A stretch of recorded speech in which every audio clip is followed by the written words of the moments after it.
I'm wondering what you think of the Eurozone crisis, what's happening with the Euro right now? The whole thing was a misconstruction from day one. Many of us warned that you could not put Greece and Germany together in the same economic and monetary union, and I'm afraid those chickens are now coming home to roost. What is being done in the name of propping up the Eurozone is actually making things far worse. I think we might have to stop those.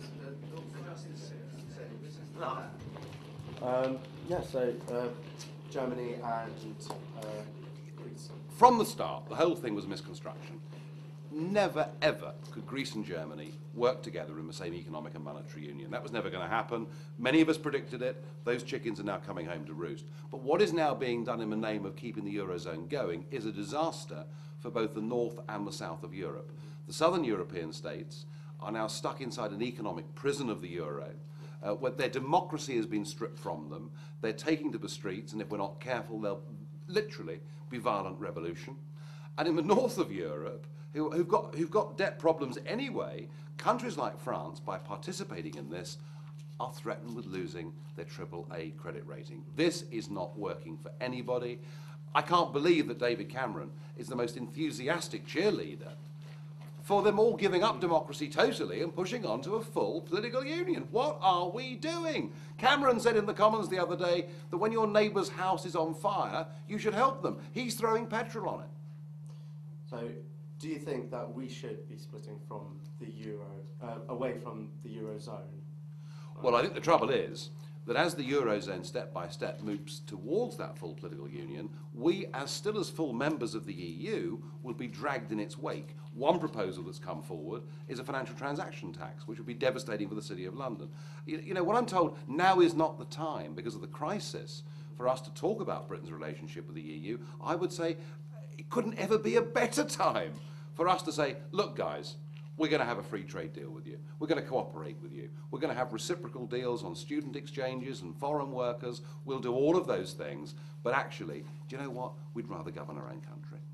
So, and we've just had it announced that there's been a 12% drop overall in uni applications this year.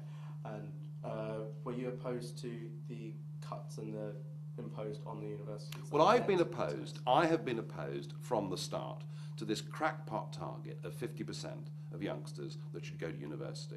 You know, when I left school, it wasn't that long ago, it was 12%. You know, perhaps 25% should be going. Too many people have been encouraged to go to university who frankly are not academics, to get degrees that are not helping them one bit in the workplace. Far better to send fewer people and not to charge them, because my worry now is that you'll get people who come from families on relatively low incomes who are bright and should be going to university, who won't be going because they're terrified of racking up all those debts. And, you know, I was lucky. I was one of the 7% that went to a private school in this country, so, you know, I was very fortunate. But we ought to remember that social mobility in Britain is lower now than it was 50 years ago. It's the public schools, it's those that can afford universities who are getting the best jobs, and too often, bright kids from poor backgrounds are not achieving their best. Do you think there should be like a bigger focus on more practical? Very much so.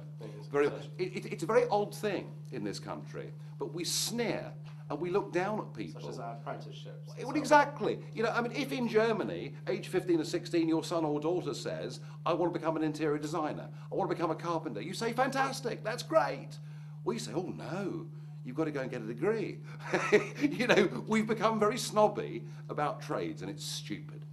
So you think we've gotten a bit too obsessed with degrees and just this bit of paper, which is leading to... As Maureen Lipman called them, ologies, you know, and yes, we have. Yes, we have. I want to encourage skills, trades, apprenticeships. I do not support school leaving age going up to a mandatory 18. I think that's also a mistake, and I want fewer people to go to university, but those that have achieved the right academic level to continue, and I don't want them coming out with debts, and therefore I don't want people being put off from going who ought to be going. Thank you very much for your time. Thank you.